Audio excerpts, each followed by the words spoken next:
व माझ्या युवक मित्रांनो, दादा हा मोहोळ शहराचा कुंभारखानीचा हद्दवाढ भाग आहे। मोहोळ शहर वसल्यानंतर अण्णाभाऊ साठे नगर असेल, क्रांतीनगर असेल, कुंभारखानी असेल, हे तीन भाग खऱ्या अर्थाने मोहोळ शहरामध्ये नवीन जोडले गेलेले आहेत।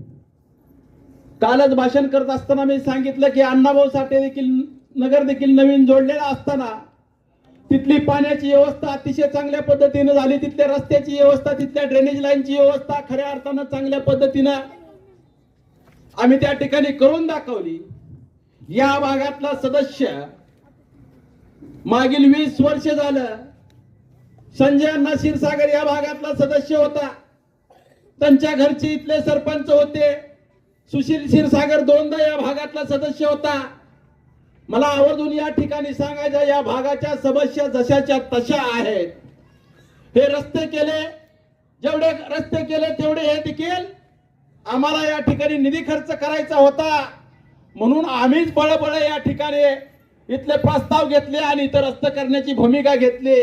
कॉन्क्रीटचा रस्ता केला, डांबरी रस्ता केला, पण इथल्या नगरसेवक असताना, इथला मुख्यमंत्री त्यांच्या विचाराचा असताना, देवेंद्र फडणवीस असताना 1 रुपयाचा देखील ते निधी खर्च करू शकलेले नाहीत, कारण त्यांना त्यांच्या व्यवसाय धंद्यामधनच या ठिकाणी वेळ मिळत नाही।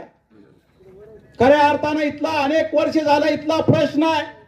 दादा 2 जणांना करंट लागला। माझा सहकारी मित्र समीर मोमीन याचा मुलगा इब्राहिम मोमीन याला या ठिकाणी या घराचं काम करत असताना इथले हाय व्होल्टेजचा करंट लागला। आता बाहेर राज्यातल्या एकाला दुसऱ्याला करंट लागला। इथली लाईन त्यांना 20 वर्षात बदलती झाली ना। राजाभाऊ खरे आमदार झाले आणि या ठिकाणी डीपीडीसीची मीटिंग झाली आणि त्या डीपीडीसीच्या मीटिंग मध्ये आम्ही एक ठराव ठेवला, ही सगळी लाईन आम्ही या ठिकाणी रस्त्यावर घेणारा 18 लाख रुपयाचा खर्च आहे। येणाऱ्या काळामध्ये ही लाईन बदलल्याशिवाय आम्ही स्वस्त बसणार नाही, एवढं तुम्हाला आश्वस्त करतो। आपली पाण्याची व्यवस्था असेल, आपल्या रस्त्याची व्यवस्था असेल, आपल्या घरकुलची व्यवस्था असेल, या सोडवण्यासाठी रमेश बारसकर आमचे सर्व चैतन्य बापू असतील, गाडवे ताई असतील, आम्ही तुमच्यासाठी आपले नगराध्यक्ष सिद्धीताई वस्त्रे असतील, आम्ही तुमच्या सर्व कामाची सोडवणूक करण्यासाठी आम्ही कटिबद्ध असू, एवढंच या ठिकाणी शब्द देतो। कारण वेळ जास्त झालेली आहे, मी आपला वेळ घेणार नाही। उमेश दादांना या ठिकाणी बोलण्यासाठी, या ठिकाणी संधी देण्यासाठी माझं भाषण या ठिकाणी लांबवत नाही।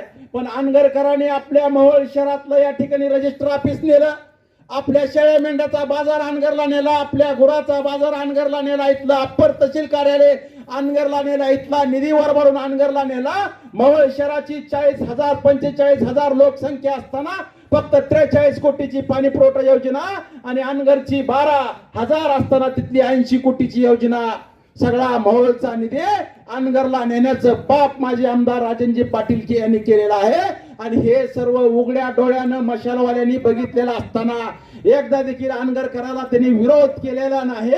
त्यामुळे त्यांची हात मिळवणी आहे। अनगरकरा बरोबर ज्यांनी हात मिळवणी केली त्यांना देखील आपण खड्यासारखं बाजूला केलं पाहिजे आणि त्या अनगरकराच्या उमेदवाराला देखील आपण खड्यासारखं बाजूला केलं पाहिजे, अशा प्रकारची अपेक्षा आपल्याकडून करतो। इथंच थांबतो।